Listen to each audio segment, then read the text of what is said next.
Hey guys, Megan here. I just wanted to pop in real quick and give you guys a little follow-up on the video that I posted yesterday. One of my wonderful subscribers asked that I give a little kind of demonstration on the finished product after the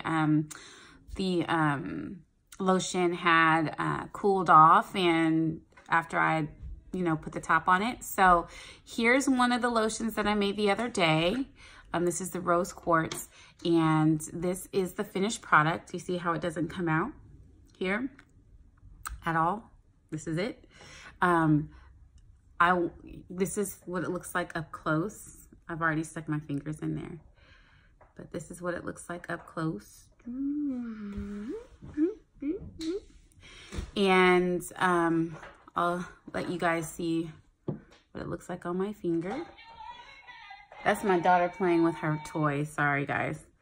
But here's what it looks like on my finger.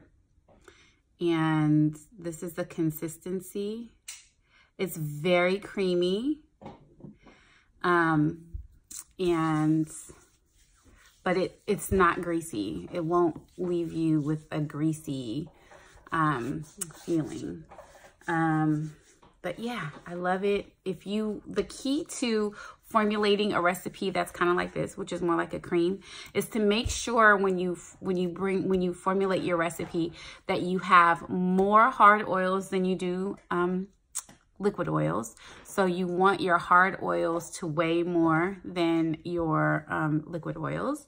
You also want to monitor to see how much water you have.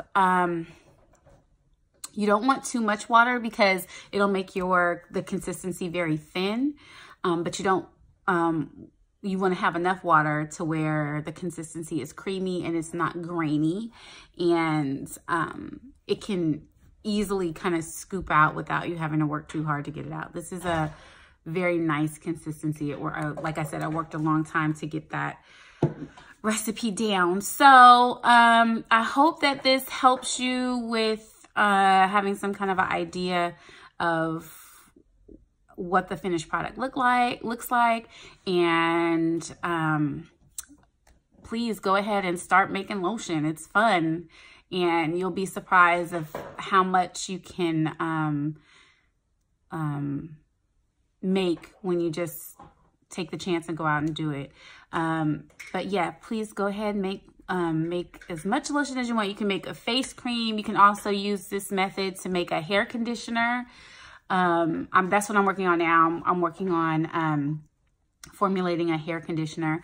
I have been using some of the products in my hair, but I want to make sure that that it's good for most people to use. So I kind of test on my own hair. I test on my daughter's hair because we have different textures.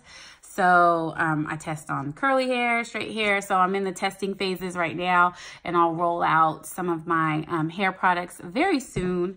But that is a labor of love, I must say, and I use myself as a guinea pig, but it's a labor of love. And oh, another thing too is that I do sometimes use this lotion in my hair to moisturize, because everything that's in this lotion I would actually put in my hair. So I do sometimes use this lotion as a moisturizer when I get out of the shower and it's wet. I'll take a little bit in my hands and work it through and put it in here, and just so you can use it as a moisturizer too. Just a FYI, I mean, you see all the ingredients that are in there, and all the ingredients that are there I would actually use in my hair. But for a particular hair recipe, I will probably add a couple more oils like argan oil. I probably add some silk amino proteins. So stuff like that. You can start figuring out, do some research, figure out what it is that you want to get. Figure out when you add ingredients, you don't want to just add for the sake of a name. So like a lot of people are just like, oh, shea butter. Shea butter is supposed to be very moisturizing. Really, really do your research to figure out why shea butter is so nurturing. And if this is the actual quality that you want to put in your product. Just because it's shea butter, that may not be the ultimate product that you want to do.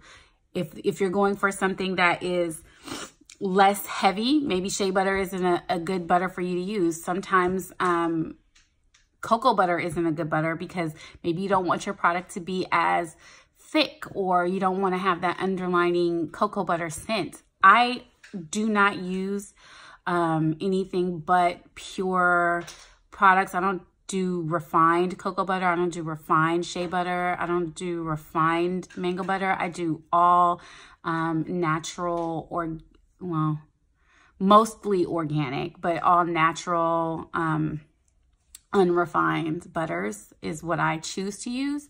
So sometimes my recipes, when I add cocoa butter, you'll smell the cocoa butter that comes through. Like in my lotions, you'll smell a little bit of the cocoa butter.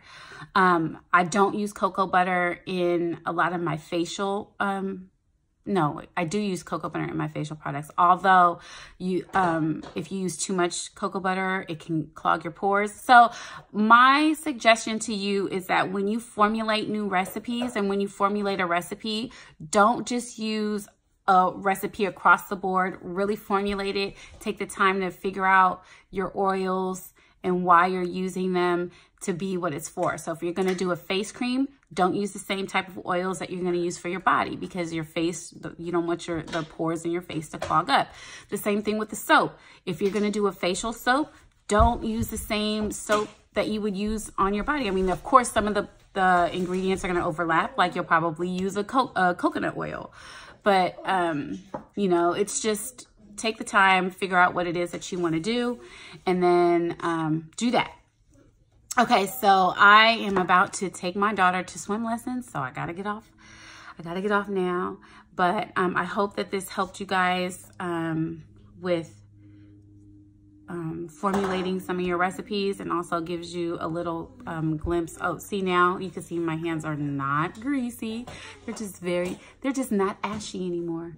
So I don't have any ash on my hands. They're very well moisturized, but they are not greasy. Yeah, and if you have any questions, please leave them in the comments. I read all my comments and I try to respond to all of my comments. It may not be the same day, but I do try to respond to all my comments. You can also email me directly at Megan, MEGHAN, @thebutterbeanshop.com. And that email will come directly to me. Again, that is Megan, MEGHAN, @thebutterbeanshop.com. You can email me anytime you want to, and I will respond to your email. Okay, guys, until next time, take care.